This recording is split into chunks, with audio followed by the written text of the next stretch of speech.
اعوذ باللہ من الشیطان الرجیم بسم اللہ الرحمن الرحیم وبہ نستعین۔ الحمدللہ ہماری گفتگو کتاب المتاجر میں تھی، پھر کتاب المتاجر میں ثمن کے حوالے سے بیع کی انہوں نے آپ کو 4 قسمیں بتائیں۔ اب وہ اس بیع کے حوالے سے آج ایک چیز بتانا چاہتے ہیں کہ اگر میں کوئی چیز بیچنا چاہوں تو اس کی کم از کم کتنی قیمت کروں، زیادہ سے زیادہ کتنی قیمت کروں، یا دوسرے لفظوں میں یوں کہیں کہ ہم کتنا فائدہ رکھ سکتے ہیں۔ عام طور پر جو خشک مقدس ہوتے ہیں وہ کہتے ہیں بھائی حد سے زیادہ فائدہ نہیں رکھو، مناسب فائدہ رکھو، جائز فائدہ رکھو۔ کیا شریعت نے بھی کوئی ایسی پابندی ہم پر لگائی ہے یا کوئی ایسی پابندی ہم پر نہیں لگائی ہے؟ فرماتے ہیں شریعت نے آپ پر کسی قسم کی قیمت کے حوالے سے پابندی نہیں لگائی ہے۔ آپ 1 روپے والی چیز، 1 روپے والی کاظم 1 لاکھ میں بیچ سکتے ہو، اور 1 لاکھ والی چیز 1 روپے میں بیچ سکتے ہو۔ جب 1 لاکھ والی 1 روپے میں بیچوں گا تو میں کم میں بیچ رہا ہوں یا زیادہ میں؟ آگا رشید، ماشاءاللہ 1 لاکھ والی 1 روپے میں بیچ رہا ہوں، ہاں کم میں۔ اور 1 روپے والی چیز اگر کاظم 1 لاکھ میں بیچوں گا تو زیادہ میں بیچ رہا ہوں کم میں؟ احسنتم۔ تو شریعت نے اس قسم کی کوئی پابندی نہیں لگائی ہے، صرف ایک شرط رکھی ہے کہ سامنے والا بندہ اس چیز کے اصل ریٹ سے جاہل نہ ہو۔ کیا مطلب؟ کاظم توجہ میری طرف ہو، اب کیوں کتاب کی طرف دیکھ رہے ہو؟ ٹھیک، یعنی جس کے ساتھ آپ معاملہ کر رہے ہیں ایک مرتبہ وہ اجنبی بندہ ہوتا ہے، اسے بازار کا پتہ ہی نہیں ہوتا ہے۔ وہ یہ سمجھتا ہے کہ واقعاً یہ جو آپ اینک اس کو 1 لاکھ کی دے رہے ہیں واقعاً 1 لاکھ کی ہے، جبکہ یہ ہے مثلاً 1 روپے کی، تو یہ آپ کا معاملہ ٹھیک نہیں ہے۔ ٹھیک، لیکن اگر وہ جانتا ہے کہ اس چیز کے بازار میں ریٹ یہ ہے، اب آپ اس سے جتنا بھی زیادہ لینا چاہیں لے سکتے ہیں، اگر وہ پاگل نہ ہو، بے وقوف نہ ہو، کیونکہ پاگل یا بے وقوف کے ساتھ تو معاملہ کرنا ویسے بھی ٹھیک نہیں ہے، وہ پھر اس کا ولی آئے گا تو آپ کے ساتھ معاملہ توڑ سکتا ہے۔ ٹھیک ہے، تو پھر فرماتے ہیں کہ اس میں کوئی سود یہ وہ لازمات ہے، کہتے ہیں کسی قسم کا کوئی سود وغیرہ لازم نہیں آتا ہے۔ کیا سود لازم آئے گا؟ بھائی میری چیز ہے، میری مرضی ہے، جتنے کی میں بیچوں بیچ سکتا ہوں۔ اچھا، میں نے آپ سے ایک چیز خریدی 6 مہینے کی ادھار پہ، ابھی وہ میرے پاس آئی نہیں ہے، میں کیا بیچ سکتا ہوں؟ کہتے ہیں بیچ سکتے ہیں۔ یہ کل بھی اس کی طرف اشارہ کیا کہ خود بائے کو بیچنا چاہیں خود بائے کو بیچ سکتے ہیں، کسی اجنبی کو بیچنا چاہیں تو کسی اجنبی کو بھی بیچ سکتے ہیں۔ اس کے بعد پھر فرماتے ہیں کہ اگر ہم نے ایک چیز ایک ایسے بندے کو بیچی جو جاہل بالقیمت تھا، اسے بازار کے ریٹ کا پتہ ہی نہیں تھا، تو کیا یہ معاملہ صحیح ہے یا غلط؟ معاملہ صحیح ہے۔ زیادہ سے زیادہ ہم کہیں گے کہ اس بندے کے ساتھ غبن ہوا ہے، اسے خیال غبن معاملہ توڑنا چاہے تو توڑ سکتا ہے۔ ہم اسے مجبور نہیں کریں گے کہ جتنی رقم پہ تم نے معاملہ کیا اسی پہ اس کو برقرار رکھو۔ وہ کہے گا بھائی مجھے بازار کے ریٹ کا پتہ ہی نہیں تھا، میں نے سوچا یہ چیز 1 لاکھ کی ہے، جبکہ آگے دکان پہ میں گیا تو وہاں تو 1 روپے کی یا 1000 کی مل رہی تھی۔ ٹھیک، تو وہ توڑ سکتا ہے، باقی معاملہ اپنی جگہ پر صحیح ہے۔ اور یہ ایک مسئلہ ہوا۔ دوسرا مسئلہ، آپ کا کسی شخص کی طرف قرض ہے جو آج اس کو ادا کرنا ہے، آج اس نے ادا کرنا ہے، اب آپ اس کو یہ کہتے ہیں 1 مہینے بعد ادا کر دینا، اس میں 2000 بڑھا دینا۔ عام طور پر یہ رائج ہے اپنے پاکستان میں۔ مثلا آپ کو آج 1 لاکھ دینا تھا، آپ کے پاس نہیں ہے، میں کہتا ہوں کوئی مسئلہ نہیں، 6 مہینے بعد مجھے 1.5 لاکھ کر کے دینا۔ یہ سود ہے اور جائز نہیں ہے۔ ٹھیک ہے، اچھا ایک آپ کا قرضہ ایسا تھا جو 6 مہینے بعد آپ کو ملنا تھا، اب آپ اس کے بندے کے پاس گئے کہ بھائی آج مجھے قرضہ دے دو، 10,000 مجھے کم دو، یہ جائز ہے، کیونکہ آپ اس سے کم لے رہے ہیں نا، زیادہ تو نہیں لے رہے، تو آپ مدت کے عوض کچھ پیسے اس کو چھوڑ رہے ہیں، اس چھوڑنے کو شریعت میں ابراء کہتے ہیں، ابراء کرنا جائز ہے۔ آپ بالکل اسے 1 روپیہ بھی نہ لیں، یہ بھی جائز ہے، بری ذمہ سے کر دیں، یا اسے کم لینا چاہیں تو لے سکتے ہیں، اس میں کوئی حرج نہیں ہے۔ اس کے بعد اگلا جو مسئلہ ہے وہ یہ ہے کہ اگر آپ نے کوئی چیز ادھار پہ خریدی ہے، جیسے کہ قسطوں پہ سامان خریدتے ہیں، اب آپ وہی چیز پھر بیچنا چاہتے ہیں مشتری کو، یعنی پہلے مشتری آپ ہیں، آپ نے خریدی تھی، خریدنے کے بعد پھر آپ بیچ رہے ہیں، تو اب اس دوسرے معاملے میں آپ بائع ہیں، پہلے معاملے میں آپ کیا ہیں؟ مشتری ہیں۔ آپ نے ادھار پہ چیز خریدی تو لازمی ادھار پہ آپ کو چیز مہنگی ملے گی، سستی تو نہیں ملے گی نا، ٹھیک۔ اب آپ اس دوسرے مشتری کے لیے اگر آپ معاملے مساومہ کرتے ہیں، معاملے مساومہ وہ معاملہ تھا کہ جس میں آپ چیز کی اصل قیمت نہیں بتاتے، یہ تو جائز ہے، اس میں کوئی حرج نہیں ہے، اس میں وہ مدت کا بھی ذکر کرنا ضروری نہیں۔ لیکن اگر مساومہ کے علاوہ جو دوسرے 3 معاملے تھے، مرابحہ، موازنہ اور تولیہ، اس میں مدت کو ذکر کرنا ضروری ہے۔ کیوں؟ تاکہ اس دوسرے مشتری کو پتہ چلے کہ آپ نے یہ جو رقم دی ہے، یہ اس مدت کے بدلے میں بھی کچھ بڑھا کے پیسے دیے ہیں، ٹھیک ہے، کیونکہ مدت کے عوض بھی کچھ نہ کچھ رقم بڑھانی پڑتی ہے۔ اور ایک قول کے مطابق یہ ہے کہ اگر آپ نے مدت بیان نہیں کی، آپ نے اس بندے کو بیچ دیا، تو یہ دوسرے مشتری کے لیے شریعت اجازت دیتی ہے کہ اس نے اگر 6 مہینے کے ادھار پہ خریدا، تم بھی 6 مہینے کے بعد پیسے دو۔ اگرچہ معاملے کے وقت 6 مہینے کی بات قادم نہیں کی تھی، لیکن چونکہ پہلے نے 6 مہینے کے ادھار پہ خریدا، تو اب یہ بھی 6 مہینے کے ادھار پہ دے گا۔ باقی تھوڑے چھوٹے موٹے مسائل ہوں گے تو ہم عبارت میں پڑھ لیں گے۔ خوب، ولا حجر، کوئی پابندی نہیں ہے، فی زیادت ثمن، قیمت کے زیادہ کرنے میں، وہ نقصان ثمن، یا قیمت کے کم کرنے میں۔ خوب، علی البائع والمشتری، بائع پر اور مشتری پر۔ بیٹا دیکھو، بائع زیادہ میں بیچنا چاہے یا کم میں بیچنا چاہے، یا مشتری زیادہ میں خریدنا چاہے یا کم میں خریدنا چاہے، کوئی پابندی نہیں ہے۔ البتہ ایک شرط ہے، اذا عرف المشتری القیمت، میں عرفہ کو علمہ کے اس حساب سے لے رہا ہوں۔ اگر عرفہ لینا چاہے تو وہ آپ کی مرضی ہے، یا جا کے دیکھیں کہ یہ ضرب یضربو سے ہے، یا جو ہے کیا ہے، علمہ یا علموں سے ہے۔ قیمت کا اس کو علم ہونا چاہیے، یعنی وہ بندہ بیوقوف نہیں ہونا چاہیے، بازار سے بے خبر نہیں ہونا چاہیے۔ مجھے بازار کے ریٹ کا پتہ ہے کہ ایک اینک 1000 کی ملتی ہے، پھر بھی میں 1 لاکھ کی خریدنا چاہتا ہوں، اس میں میری کئی ساری اغراض ہو سکتی ہیں۔ مثلا وہاں جیب کاٹنے والے زیادہ ہیں، مجھے پتہ ہے کہ میری جیب کاٹ لیں گے، اسے بہتر ہے کہ میں دکاندار کے ساتھ یہ معاملہ کر دوں، ٹھیک ہے۔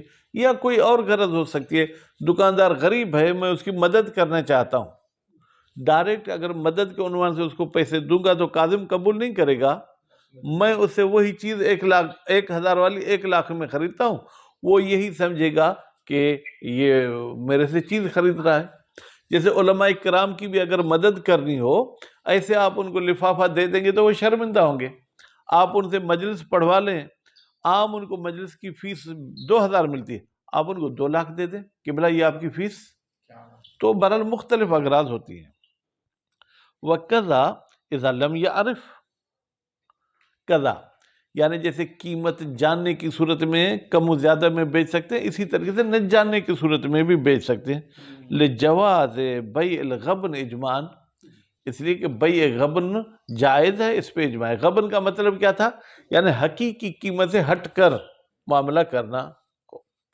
وَكَأَنَّهُ أَرَادَ نَفْيَ الْحَجْرَ عَلَى وَجْهٍ لَا يَتَرَتَّبْ عَلَيْهِ خِيَارٌ۔ بھائی توجہ، کہتے ہیں جب یہ معاملہ جائز ہے تو مصنف نے پھر کیوں اس کے یہ کہا کہ لا حجر، کوئی پابندی نہیں ہے؟ کہتے ہیں یہ لا حجر گویا کہ اشارہ ہے کہ اگر آپ نے کم یا زیادہ میں بیچی تو خیار بھی ختم ہو جائے گا، پھر کوئی خیار آپ کے لیے باقی نہیں رہے گا۔ وَكَأَنَّهُ، کہ انہو کی ضمیر جائے گی مصنف کی طرف، گویا کہ مصنف صاحب نے ارادہ کیا ہے نفی الحجر، کہ بھائی یہ پابندی ختم ہے علی وجہ ایک ایسے طریقے سے لا یترتب علیہ خیار، اس معاملے پر پھر توڑنے کا کوئی خیار وغیرہ نہیں ہے۔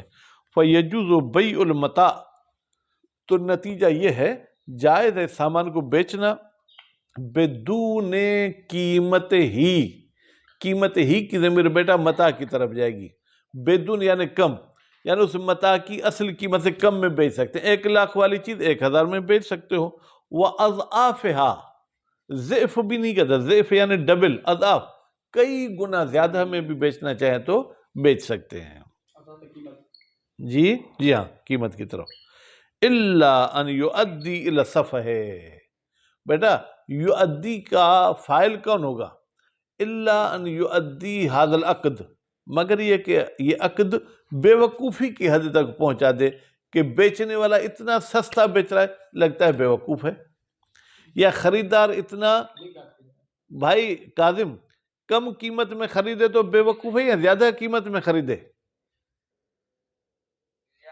احسنتم، خریدار 1,00,000 والی چیز 1 کروڑ میں خریدتا ہے تو یعنی بے وقوف ہے۔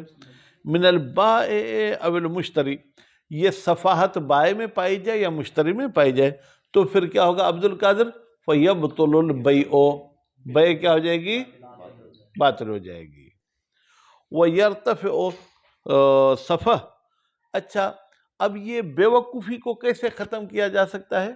کہتے ہیں بے وقوفی ختم ہو جائے گی بتعلق غرض صحیح بزیادت و نقصان، جب اس قیمت کے اضافے کرنے میں یا کمی کرنے میں کوئی خاص غرض ہو، مثلا آپ دکاندار کی ہیلپ کرنا چاہتے ہیں یا دکاندار آپ کی ہیلپ کرنا چاہتا ہے، 1,00,000 والی چیز آپ کو 1,000 میں دے دیتا ہے۔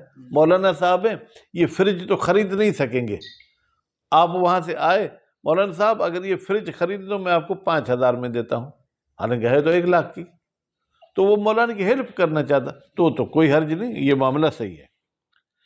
اما لقلتہما، بھائی یہ صفحہ کیسے ختم ہوگی؟ لقلتہما، یا تو جو آپ زیادہ قیمت لے رہے ہیں وہ بہت کم لے رہے ہیں، 2 روپے 3 روپے 4 روپے، یا وہ بہت کم، مثلا کیا ہے 1,00,000 والی چیز آپ 99,000 میں بیچ رہے ہیں، 1,000 کم کر رہے ہیں، تو یہ اتنا کم جو ہے یا اتنا زیادہ نہیں ہے تو ہم کہیں گے کہ اس سے بے وقوفی ثابت نہیں ہوتی ہے۔ او لترتب غرض آخر، یا اس میں کوئی اور غرض ہوتی ہے، یقابلہ کی بیٹا ضمیر کہاں جائے گی؟ اس زیادت اور نقصان جو اس کمی اور زیادتی کے مقابلے میں تھے، کصبر بدین حال ونحوہ، توجہ، آپ کا میری طرف قرض تھا، کیا تھا عبد القادر؟ قرض تھا، اور کاظم وہ قرض حال تھا، یعنی آج مجھے ادا کرنا تھا اور میری جیب خالی ہے، میں آپ دکاندار کو کہتا ہوں کہ آپ یہ اینک کتنے کی بیچتے ہیں؟ آپ کہتے ہیں 1,000 کی، میں آپ کو کہتا ہوں میں آپ کو اس کے 2,000 دیتا ہوں، یہ اینک مجھے دے دیں۔ اب میری دل میں یہ ہے کہ میں آپ سے مہنگی اینک خریدوں گا تو آپ اس قرض کے حوالے سے مجھے تنگ نہیں کریں گے، ٹھیک ہے؟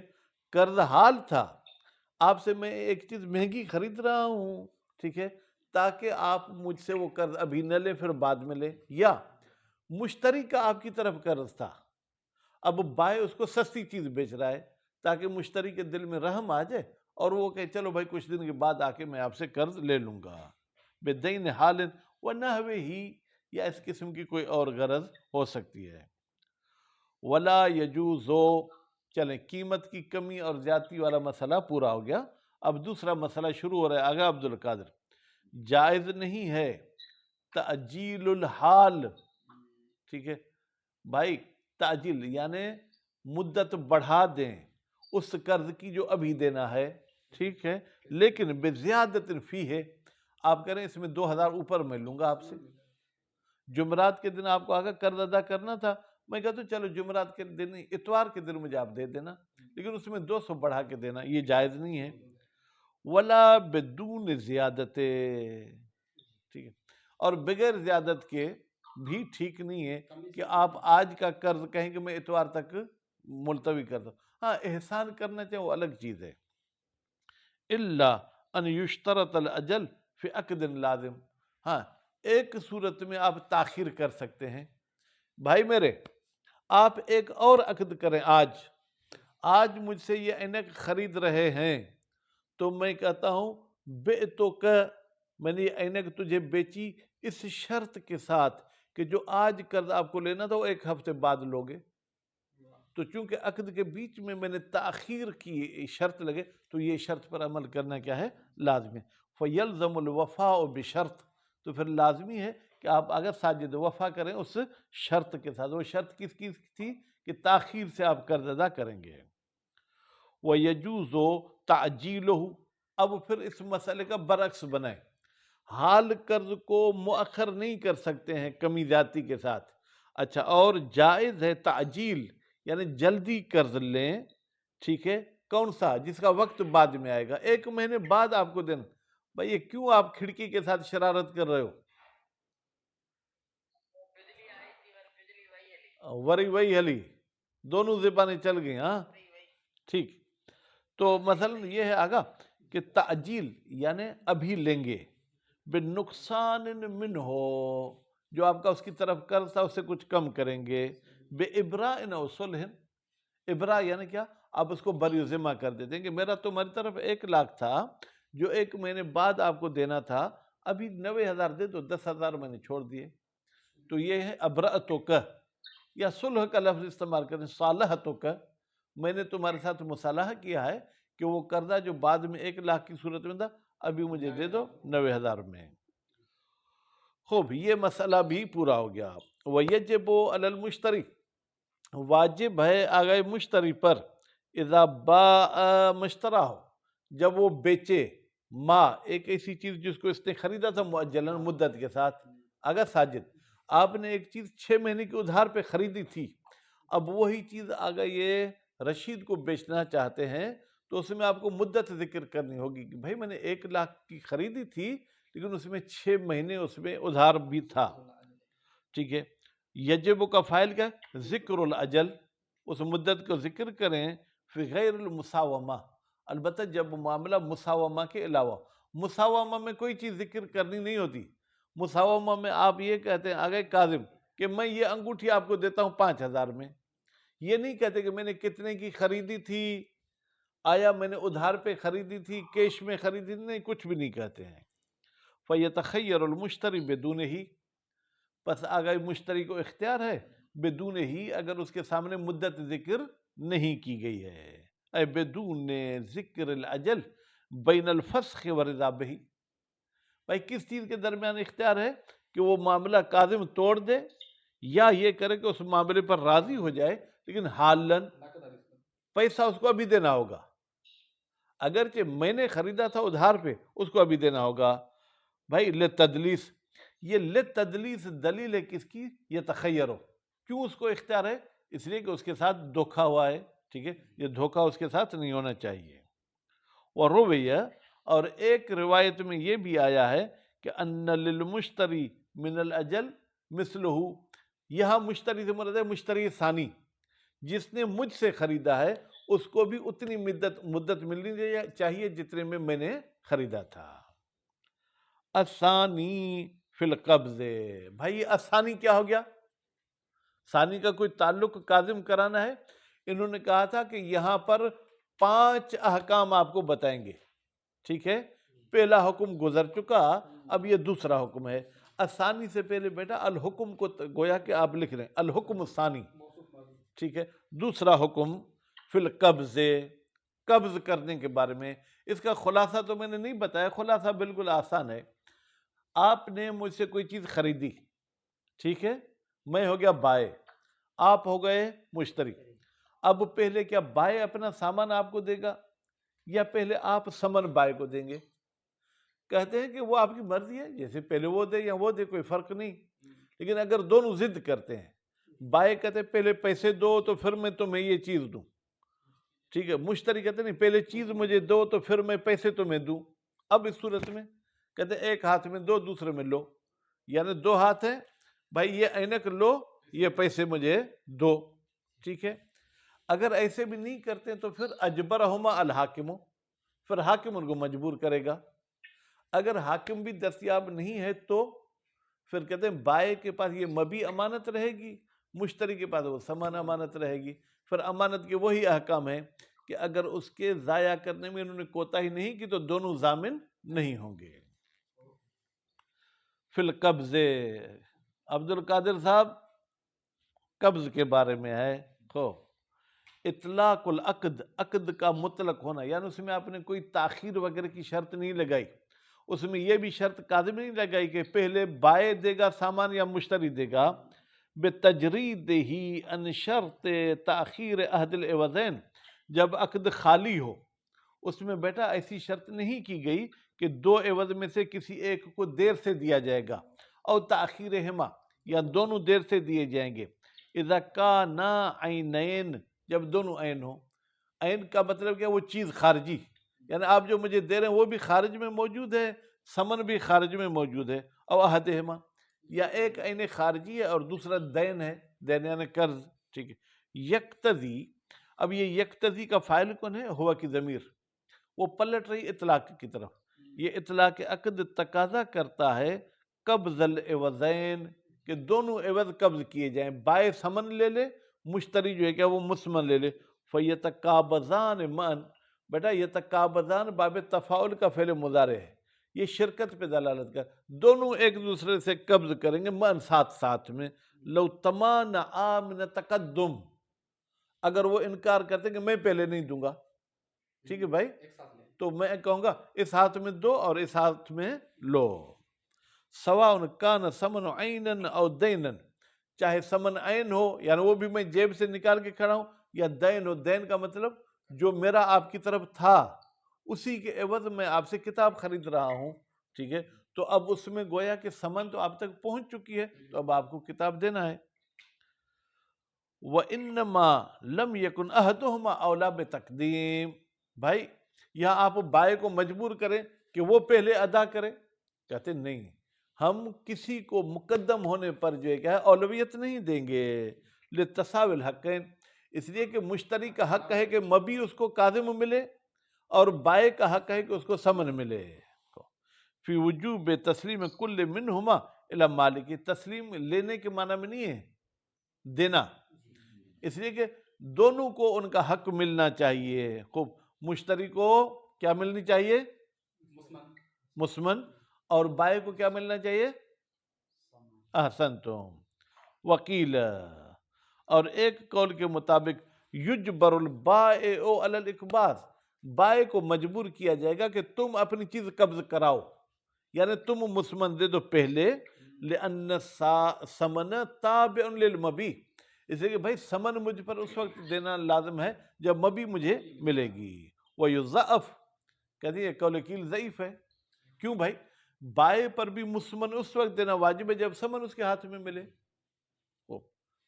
بے استواء العقد، اس لیے کہ یہ عقد مساوی ہے کس بات میں؟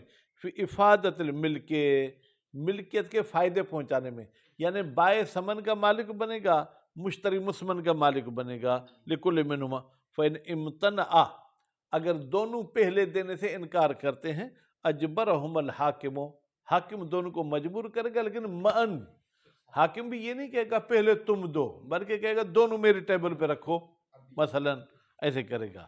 مع امکان الحاکم، جب حاکم صاحب ممکن ہو. کما یجبر الممتنع، اگر یجبر پڑھیں گے تو ممتنع اس کا کیا ہو جائے گا؟ نائب فاعل. یجبرو پڑھیں گے تو اس کا فاعل ہوگا حاکم. جیسے حاکم مجبور کرتا ہے الممتنع، اس بندے کو جو انکار کرتے من قبض مال ہی، اپنا مال قبض کرنے سے. اگر ساجد آپ نے میرے پاس کوئی امانت رکھی، میں کہتا ہوں بھائی یہ لے لو، میرے سر کا درد ختم، آپ کہتے ہیں میں نہیں لیتا، تو حاکم آپ کو مجبور کرے گا کہ اپنی چیز لے لو. فَإِن تَأَذَّرَ الْحَاكِمُ، تأذر کا فاعل کون ہے؟ آگا عبد القادر، حاکم. اگر حاکم نہیں ملتا ہے فقط دین، تو یہ قرض کی طرح ہے. کیا مطلب؟ جیسے آپ کا میری طرف قرض تھا کاظم، میں قرض دینے آیا، آپ نہیں لے رہے، تو وہ قرض میرے پاس امانت رہے گا. اذا بذلہ المدیون، جب وہ قرض ادا کرتا ہے مدیون. فمتنع، فمتنع کا فاعل کون ہے؟ غریم. وہ غریم یعنی صاحب قرض انکار کرتا ہے من قبول ہی، کہ میں قرض نہیں لیتا، کوئی مسئلہ نہیں، وہ میرے پاس امانت رہے گا. ٹھیک ہے، اگر تلف ہو گیا اور میں نے کوتاہی نہیں کی تھی تو میں ضامن نہیں ہوں۔ وَيَجُوزُ اشتراط تاخیر اقباض المبی مدتاً، بیٹا کتنا ٹائم ہو گیا بتائیں؟ ہاں 9:02 ٹھیک، ہاں وَيَجُوزُ اشتراط تاخیر اقباض المبی، بیٹا آپ نے جو مجھ سے چیز خریدی ہے کاظم، میں کہتا ہوں بھائی 2 دن بعد لے جانا، ایسے کر سکتے ہیں؟ قربانی کا جانور میں نے پالا، اس کے ساتھ میرا بہت پیار تھا، بھائی 2 دن بعد لے جانا۔ یا تازہ گائے بھینس دودھ دینے والے ہو گئے، بھائی 2 دن تو میں اپنے بچوں کو دودھ پلاؤں پھر لے جانا، یہ کر سکتے؟ کہتے کر سکتے ہیں۔ جائز ہے کہ مبیع کے قبض کرانے کے لیٹ کی شرط کی جائے مدتاً معینتاً، البتہ وہ مدت مجہول نہیں ہونی چاہیے آگا، بلکہ مدت معین ہونی چاہیے۔ کما یجوز اشتراط و تاخیر ثمن، جیسے کہ مشتری پھر ثمن کے بھی تاخیر کی جو ہے شرط کر سکتا ہے۔ والانتفاع بہی، اور یہ بھی شرط کر سکتے ہیں کہ ہم نفع اٹھائیں گے بہی، بھائی میرے حاجی صاحب کاظم، مبی سے فائدہ کون اٹھائے گا، بھائی یا مشتری؟ احسن تم، بھائی بیچنے والا، مشتری کے تو پاس ویسے ہی جا رہی ہے، ٹھیک ہے، اور ثمن سے فائدہ کون اٹھائے گا، مشتری۔ مدتاً معینتاً، مدت معین ہونی چاہیے، لأنہ شرط سائغ، اس لیے کہ یہ تاخیر والی شرط یہ جائز شرط ہے، فیدخل تحت العموم، تو نتیجے میں یہ عمومی قاعدے کے اندر چلی جائے گی۔ وہ عمومی قاعدہ کیا ہے، المؤمنون عند شروطہم، مومنین اپنے شروط کے پابند ہوتے ہیں۔ والقبض فی المنقول، اچھا اگر منقول ہے اس میں قبض کیسے ہوتا ہے؟ مثلا یہ بھائی میرے ٹیبلیٹ جو ہے کیا منقول ہے، زمین غیر منقول، اس کا قبض کیسے کرنا ہوتا ہے؟ کہتا ہوں کہ میں اس کے آپ کے لینے سے تمام رکاوٹیں ختم کر دوں، میں کہوں بھائی یہ ٹیبل پہ کھڑا اٹھا لو، تو یہ گویا کہ قبض ہو گیا، ہاتھ میں تھمانا ضروری نہیں ہے۔ کل حیوان، جیسے کوئی جانور ہے، والاکمشہ کپڑا ہے، والمکیل، یا جو چیز آگا آپ پیمانے کے ذریعے دیتے ہیں، ایک ڈبہ بھر کے دیتے ہیں مثلا، والموزون، یا جو گنتی کر کے دیتے ہیں جیسے انڈے ہیں، ٹھیک ہے، نہیں موزون جو وزن تول کے دیتے ہیں جیسے چینی وغیرہ، والمعدود جو گنتی کر کے دیتے ہیں جیسے کیلے ہیں، انڈے ہیں، نقلہ، وہ یہ ہے کہ آپ اپنی جگہ سے نقل کر کے سامنے والے تک دے دیں، ٹھیک ہے۔ وہ فی غیر المنقول، اور اگر آپ نے کوئی ایسی چیز بیچی ہے جو غیر منقول ہے، مثلا زمین کا آپ نے ایک جو ہے کیا ہے ٹکڑا بیچا ہے، خوب، التخلیۃ بینہ و بینہ، 2 ضمیر آگے، بینہ بینہ، بھائی پہلی بینہ کی ضمیر آپ مشتری کی طرف پلٹا دیں، دوسری بینہ کی ضمیر مبی، یعنی آپ مشتری اور مبی کے بیچ میں رکاوٹیں ہٹا دیں۔ اگر اس زمین پر بیٹا آپ کی کوئی دیوار لگی ہوئی تھی، تالا تھا، آپ نے اس کو تالے کی چابی دے دی، بھائی یہ زمین لے لو، ٹھیک ہے۔ یا اگر اس پر آپ نے آگا کوئی اپنے جانور پال رکھے تھے، آپ نے جانور اٹھا لیے، یا آپ نے وہاں کوئی پالتو کتے رکھے تھے، وہ کسی کو آنے نہیں دیتے تھے، آپ نے کتے اپنے جو ہے نکال لیے، تو یہی اس زمین اور مشتری کے بیچ میں رکاوٹ ختم کر دیں۔ بعد رفع الید عنہ، یعنی اپنا قبضہ بھی اسے اٹھا لیا اور رکاوٹ بھی ختم کر دی۔